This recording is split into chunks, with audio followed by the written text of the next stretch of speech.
ក្រុមការងារខាងវិញឌីស៊ីមគេបានធ្វើសកម្មភាពបំពាក់ហ្គាសលើឡាន X300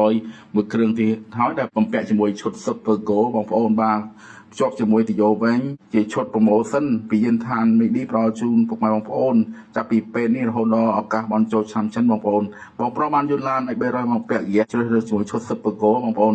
ហើយបងប្រុសបន្ទាន់មានការប្រើប្រាស់ឡាននៅថ្ងៃស្អែកក៏មកប្រហែលជាម៉ោង4ជាងបងប្អូនបាទហើយក្រុមការងារជួយតឡើងកាត់យប់ជូនបងប្រុសតែម្ដងបាទឥឡូវនេះក្រុមការងារបានធ្វើការចាប់រួចរាល់ហើយ